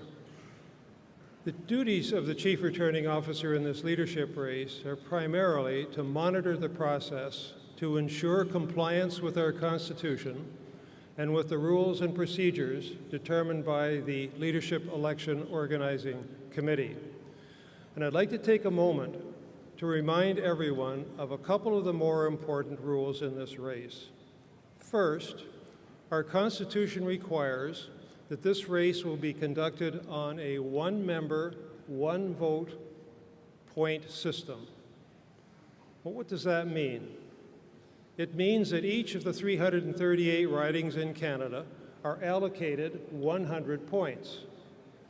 The Constitution, however, states that only ridings that have achieved a minimum of 100 valid votes cast will receive the full complement of 100 points. Leadership candidates are allocated points based on the percentage of votes they receive in each riding. 30% of the votes means 30 points. To win, a leadership candidate must attain a majority of points from across the country. If no candidate receives a majority of points on the first ballot, we will hold a second ballot. This is what is called a single transferable ballot. On the second ballot, the candidate receiving the fewest points is dropped, and that candidate's points are reallocated to the second preference, with the vote totals, or the point totals rather, being recalculated for all the candidates. This process is repeated until one candidate receives a majority of points and is declared the winner. I would like to add that the point totals at the close of voting are verified by Dawn as CRO and independently by Deloitte LLP. The results are then reported to Ian, Chair of LEOC, and Ian will then announce the results here at this podium.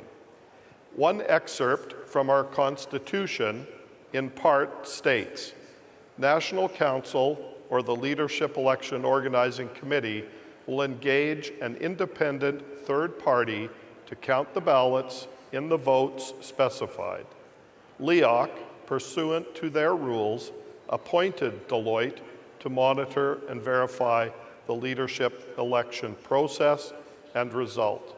And then Deloitte LLP was retained by Conservative Fund Canada, the Leadership Election Organizing Committee, and the Chief Returning Officer to act as an independent advisor and observer for the 2022 leadership election.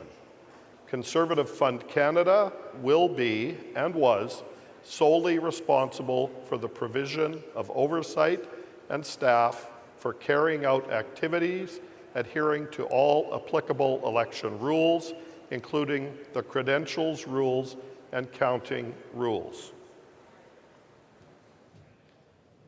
Well, ladies and gentlemen, the moment has arrived.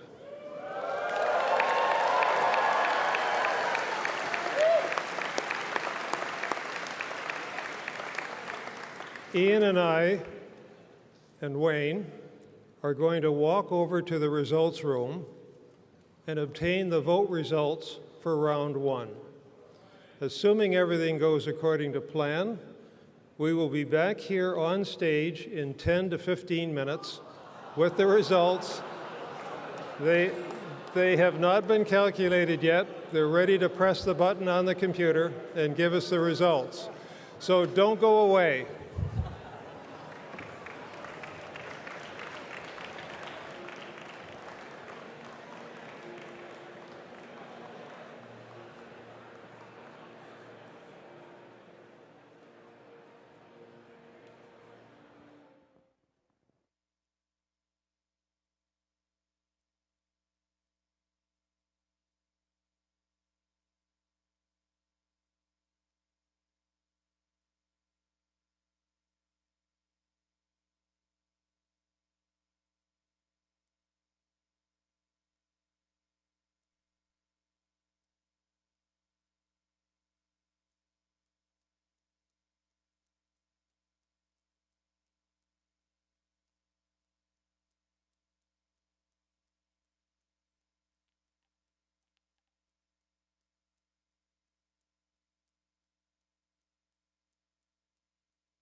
Would everybody please take their seats?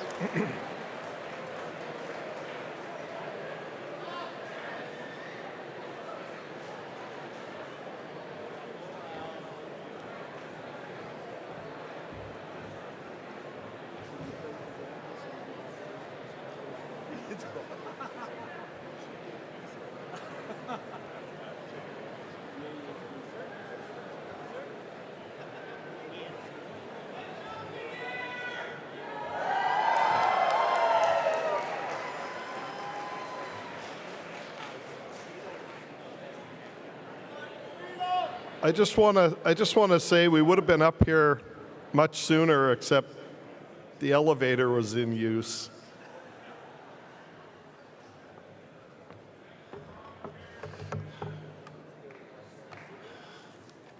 Mesdames et messieurs, ladies and gentlemen, could you take your seats, please?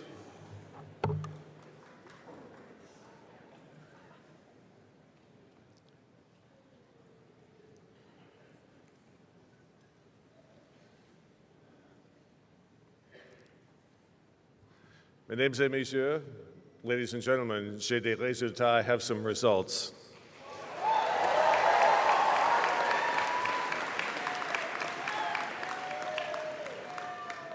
It's my great privilege to announce the results. Nous avons un nouveau chef. We have a new leader, the next Prime Minister of Canada, la prochaine Premier Ministre du Canada, the Honourable Pierre Poilievre and Anna Poilievre.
Thank you.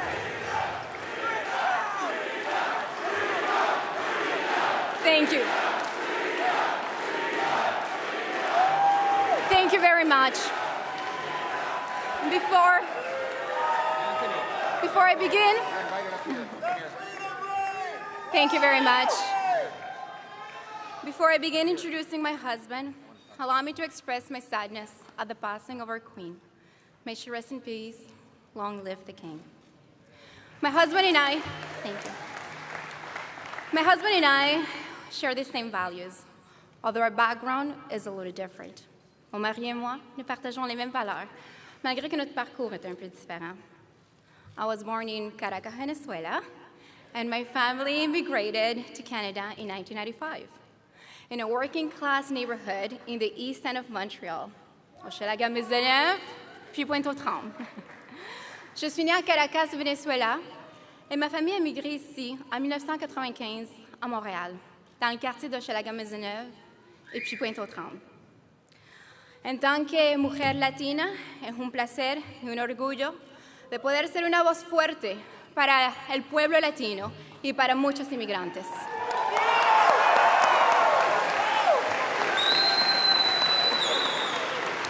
My father, he went from wearing business suits and managing a bank to jumping on the back of a pickup truck to collect fruits and vegetables because that's what he had to do to feed his family.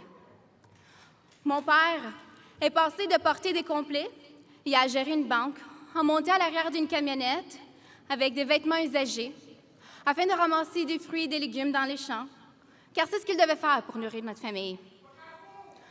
The Galindo family, present here tonight, taught us hard work and that there is no greater dignity than to provide for your own family.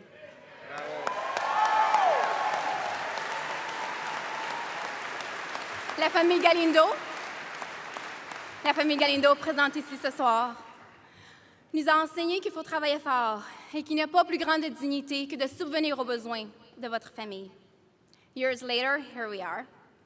My father is a small business owner, and my siblings went all from their humble beginnings, including me working at McDonald's, to being a renovator, a registered practical nurse, a proud member of the Canadian Air Forces, and here I am, la petite fille de Pointe-aux-Trembles, standing in front of you and by my husband's side. Dios mío, ¿quién se lo hubiera imaginado? Mon Dieu, qui aurait imaginé ça? My husband's story is a little different. He was born in Calgary to a teenage mother who had just lost her own mother. She gave Pierre for adoption to two wonderful school teachers from Saskatchewan. And again, they're all present here tonight.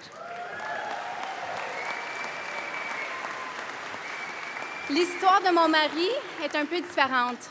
Il est né à Calgary d'une mère adolescente qui venait tout juste de perdre sa propre mère. Elle a donné Pierre en adoption à deux merveilleux professeurs d'école élémentaire provenant de la Saskatchewan et ils sont présents ici ce soir. So, we both grew up the same way. Our families living paycheck to paycheck, knowing that filling your tank of gas, it is not a luxury, but a way of transportation to go to work and to bring your children to school. Donc, nous avons grandi très similairement, nos familles vivant toujours en attendant le prochain chèque de paie, en sachant que faire le plein d'essence n'est pas un luxe, mais un moyen de transport pour aller travailler ou amener vos enfants à l'école. So, ladies and gentlemen, mesdames et messieurs, a principled man, a good son, a wonderful father, and a loving husband.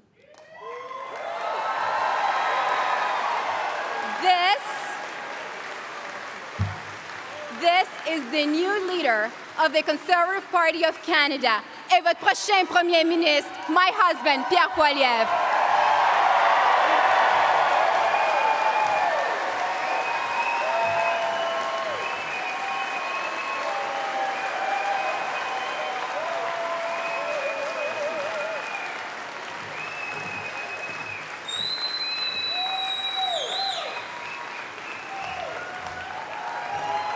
Merci beaucoup. Merci beaucoup. Merci beaucoup. Thank you. Merci, Anaïda. Je t'aime. I begin on behalf of everyone here, expressing my sorrow at the passing of our beloved Queen. Two tiny words, the Queen.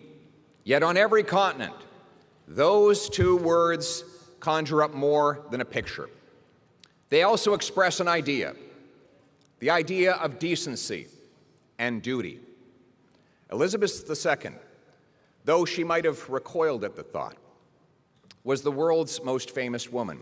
Yet she was our queen, our sovereign, for almost half of our nation's existence. In her 22 visits here, yes, indeed, in her 22 visits here and her dealings with 13 prime ministers, she exhibited the virtues we most cherish: dignity, civility, humility, candor, and above all else, service.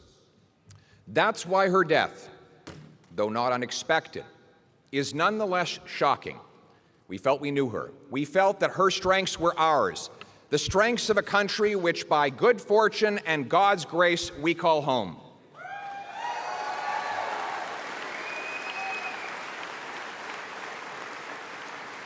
And that, perhaps, is why I feel a small catch in my throat when I utter the words that no leader has stated in this country for over 7 decades: God save the King.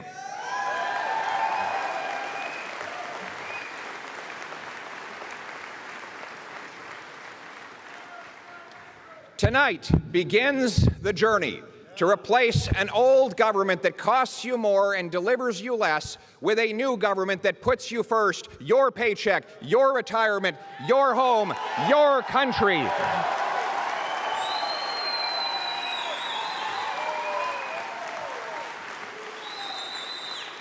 By tackling liberal inflation, we'll put you back in control of your life and your money.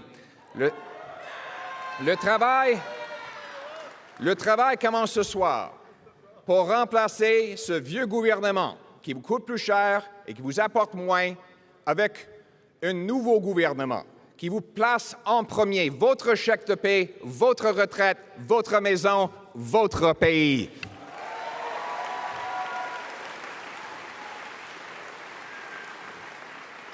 En nous attaquant à l'inflation, nous vous redonnerons le contrôle de votre argent et de votre vie. And it is about you. This is not my victory, it is yours, and I have so many people to thank. Merci à ceux et celles qui m'ont soutenu et qui se sont portés volontaires pour cette victoire. Merci aux autres candidats d'avoir renouvelé notre parti. Thank you to Scott Aitchison for running on ideas like simplifying and lowering taxes. Thank you very much, Scott.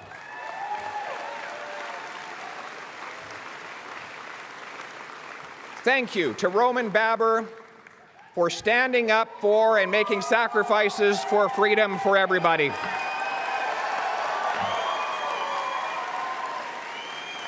And thank you to his wonderful partner, Nancy, for championing children with autism.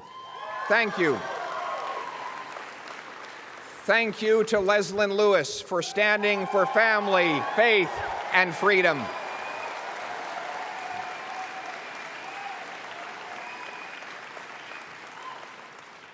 And to her husband, John, for supporting her along the way. Yes. And thank you. And thank you to Jean Charest for your service to our country.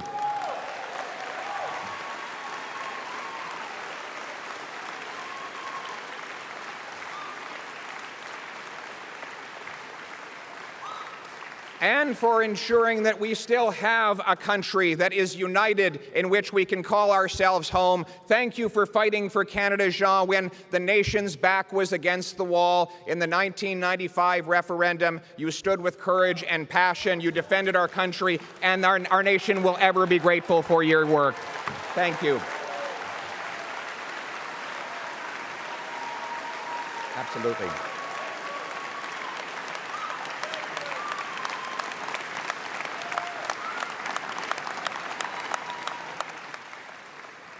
Ça fait à peu près 40 ans que Jean est en politique, au niveau provincial et fédéral. Et c'est dur. Mais souvent, les vrais héros, ce n'est pas les candidats, c'est leur famille. And that's why I recognize Michelle.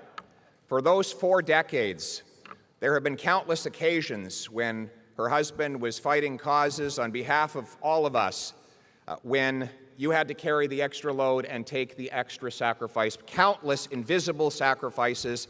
And we as a nation, we as a party, we thank you, Michelle. Merci beaucoup.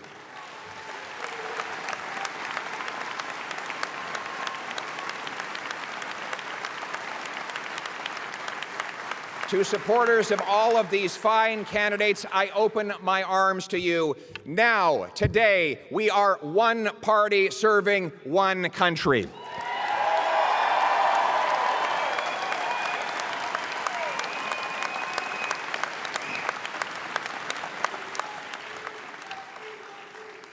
Most importantly, thank you to my brilliant and beautiful wife.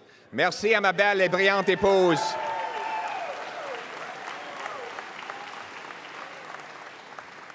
Pour avoir été mon ancre, mon pilier tout au long de cette folle aventure.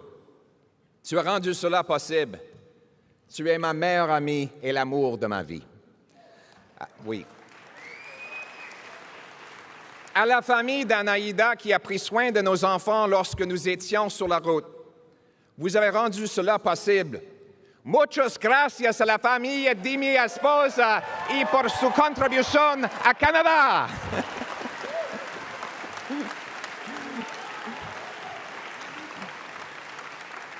So that's all the Spanish I speak. If you ever come over to our house for one of our grand family gatherings, it's usually 20 Latinos and Latinas arguing, telling jokes, telling stories in Spanish, and one guy standing around having no idea what anyone else is saying.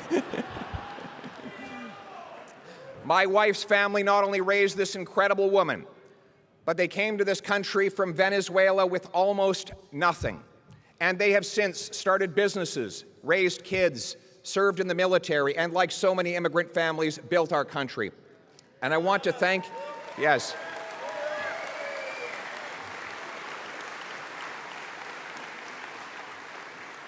I want to thank my brother Patrick, my father Don, his partner Ross, my mother Marlene, and even my biological mother Jackie is here today.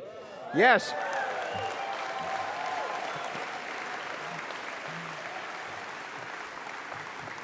We're a complicated and mixed up bunch, like most families, like our country.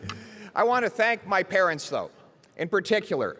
I want to thank my parents, 2 school teachers who adopted me from a teenage mother. They taught me that it didn't matter where I came from, but where I was going. It didn't matter who I knew, but what I could do. That is the hope I want my kids to inherit.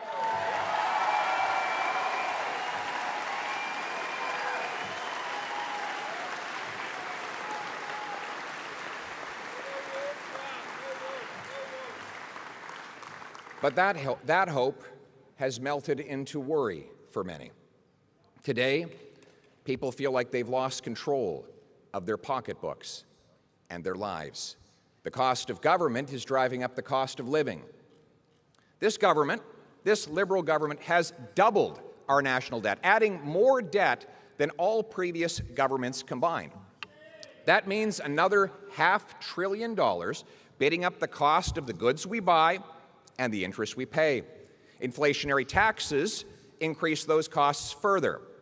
Now, they plan to triple the carbon tax on gas, heat, and everything else. Le coût du gouvernement augmente le coût de la vie. Ce gouvernement a ajouté à notre dette nationale plus que tous les autres gouvernements dans l'histoire de notre pays. Ça veut dire 500 milliards de dollars qui ajoutent à l'inflation et aux augmentations des taux d'intérêt. C'est le gouvernement le plus cher dans notre histoire. It is the most expensive government in history. And the more they spend, the more things cost. The result? Families downgrade their diets to cover the 10% year-over-year jump in food prices. Seniors delay their retirements and watch their life savings evaporate with inflation. 30-year-olds who did everything we asked them to do, got degrees, worked hard, are trapped in 400-square-foot apartments, or worse, their parents' basements, because house prices have doubled under this government. And those who do own homes are paying more interest on their mortgages, even though this government promised interest rates would not rise for years. Les mères monoparentales mettent de l'eau dans le lait de leurs enfants pour pouvoir se permettre la hausse de 10% de la nourriture d'une année à l'autre. Les personnes âgées voient leurs économies s'évaporer avec l'inflation. Des jeunes de 30 ans qui ont fait tout ce que nous avons demandé d'eux, obtenir un diplôme, travailler fort, vivre dans le sous-sol de leurs parents parce que les prix des maisons ont doublé. Et ceux qui ont une maison paient davantage d'intérêts pour leur hypothèque. No wonder people are worried. Most are lucky to be just getting by. Many are falling behind. And there are people in this country who are just hanging on by a thread. These are citizens of our country. We are their servants. We owe them hope. They don't need a government that sneers at them, looks down on them, calls them names. They don't need a government to run their lives. They need a government that can run a passport office.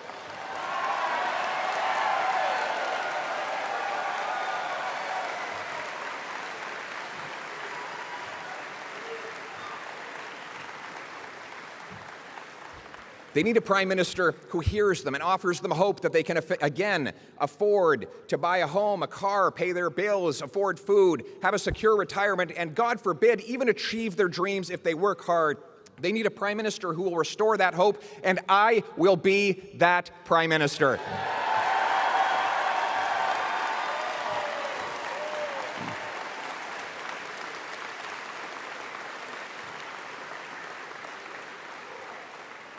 We will rekindle the hope that people's paychecks and savings can again buy a decent life. We will make government affordable so that life is affordable. We'll cap spending and cut waste to reverse inflationary deficits and taxes. That includes axing new taxes on your paycheck, gas, heat, and other essentials.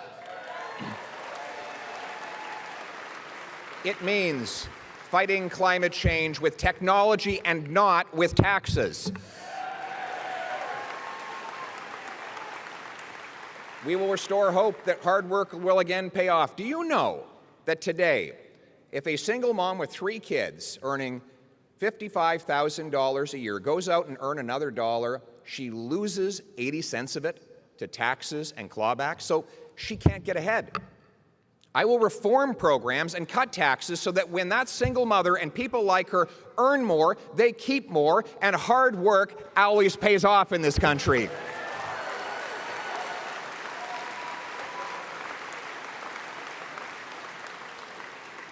Nous redonnons l'espoir que le travail devienne payant de nouveau, en réformant les programmes et en réduisant les impôts pour que les gens gardent l'argent qu'ils gagnent pour leur famille plutôt que de tout perdre au gouvernement. Instead of creating more cash, let's create more of what cash buys. Think of it. If you've got 10 loaves of bread and $10, well, it's $1 a loaf. If you double the number of dollars to 20, but you still have 10 loaves of bread, well, then it's $2. You see, spending more doesn't get us more. We need to make more. So instead of doubling the money, let's double the bread. Let's remove the government gatekeepers to build more homes, grow more food, and produce more energy right here in Canada.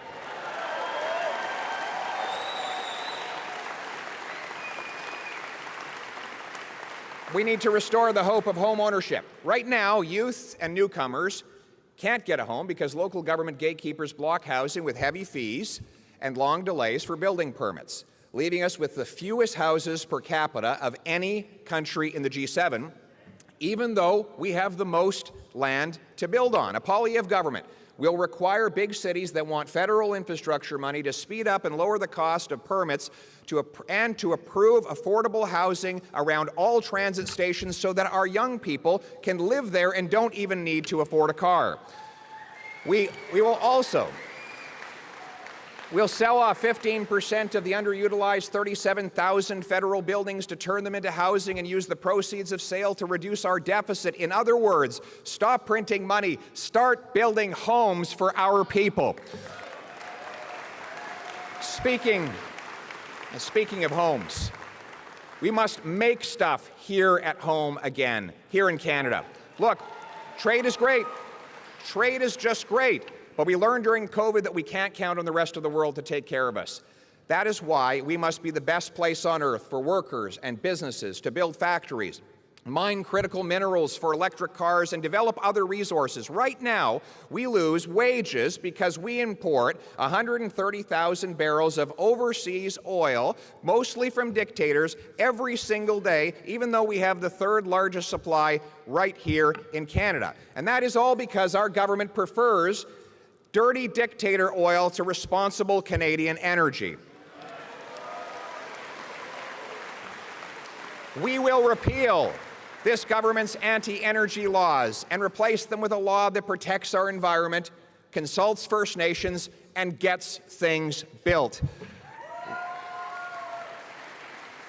We will greenlight Newfoundland and Labrador's planned increase in oil production, which will allow us to fully replace every single barrel of oil we're importing from abroad. And within 5 years, we will set the goal to end dictator oil in Canada altogether.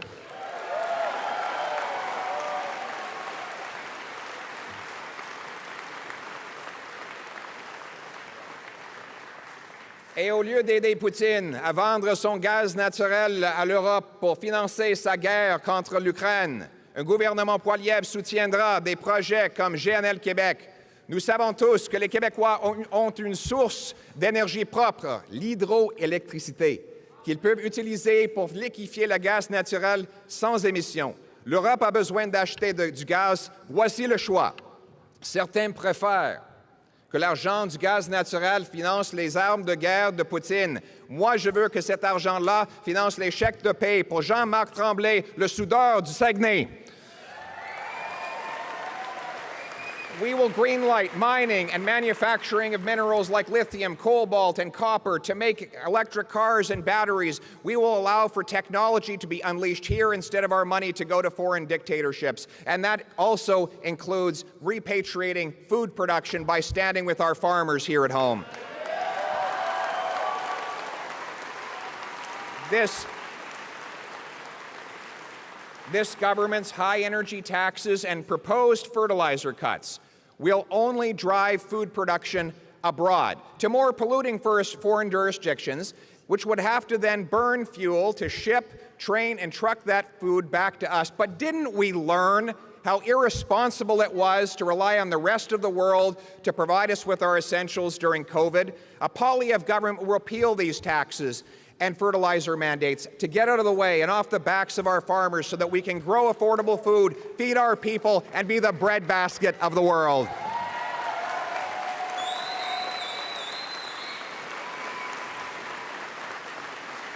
We will restore to First Nations more control of their land, money, and decision-making, and those communities that want to develop resources and invite commerce to fight poverty will have an ally rather than an obstacle in me.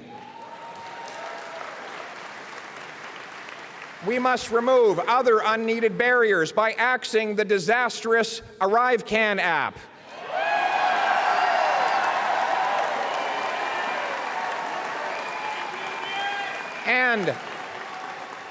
And by ending the remaining COVID vaccine mandates to let people work and travel freely.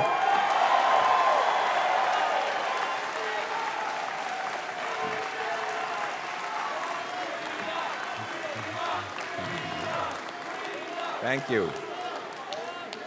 We will bring hope. We will bring hope to doctors, nurses, engineers, and others who are immigrants to this country but are blocked from working in their professions for no other reason than that they come from another country. We'll team up with provinces to guarantee that within 60 days, an immigrant applying to work in their profession will get a yes or no based on their tested abilities, not based on where they come from. We will back up 30,000 small study loans for those in need of time off work to study up to the Canadian standard. Enough talking, remove the gatekeepers to get more doctors, more nurses, more engineers, and more inflation-proof paychecks for our brilliant immigrants. And we will restore the hope of safe streets, a hope that has turned into fear in all too many places after killings in Vancouver, Montreal, Toronto, and most recently, Saskatchewan. Weakened laws allow chronic and violent reoffenders out of prison early at great danger to our people. Instead of spending a fortune targeting licensed and law-abiding, trained and tested firearms owners, Conservatives will bolster the laws, bolster the borders, and put the real criminals in jail.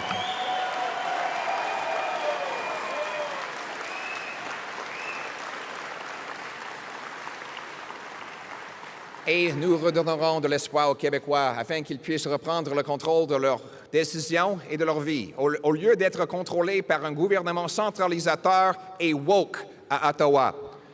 Vous savez, Vous savez, la langue française m'occupe une place toute spéciale dans mon cœur. Mon père, qui a des origines canadiennes françaises et qui vient d'un village francescois, m'a transmis l'importance de préserver le français dès mon plus jeune âge. En grandissant à Calgary, malheureusement, j'avais trop peu d'occasions de le parler. Donc, j'ai beaucoup de travail à faire. Maintenant, je continue de perfectionner cette langue que j'aime, langue fondatrice de notre pays. Avec mon épouse, une Montréalaise, nous transmettons à notre tour à nos enfants qui vont dans les garderies francophones. Nos petits-enfants, Baby Cruz et Valentina, ils auront la langue française comme première langue, et la deuxième langue, évidemment, espagnol, et après ça, troisième langue, l'anglais. Je vais aller plus loin en parlant du Québec. Je dirais que les conservateurs de partout au pays ont beaucoup d'apprendre des Québécois. Les Québécois défendent leur patrimoine, leur culture et leur langue. Ils ne s'excusent pas. La nation québécoise tient tête au wokisme.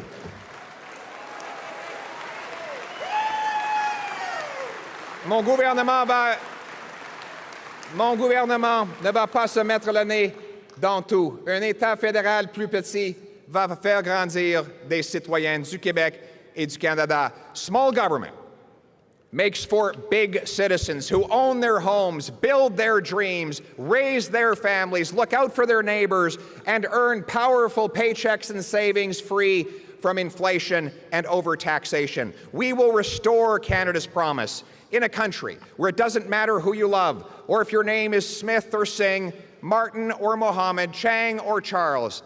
A country where the dreamer, the farmer, the worker, the entrepreneur, the survivor, the fighter, the ones who get knocked down but keep getting back up and keep going can achieve their purpose. A country where the son of a teenage mother adopted by 2 teachers can dare to run for Prime Minister of Canada.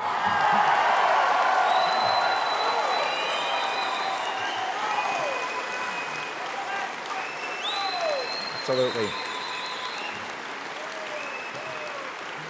In the words of the great Canadian Prime Minister John Diefenbaker, I am a Canadian, a free Canadian, free to speak without fear, free to worship God in my own way, free to stand for what I think right, free to oppose what I believe wrong, free to choose those who shall govern my country. This heritage of freedom I pledge to uphold for myself and all of mankind. Merci beaucoup. Thank you very much.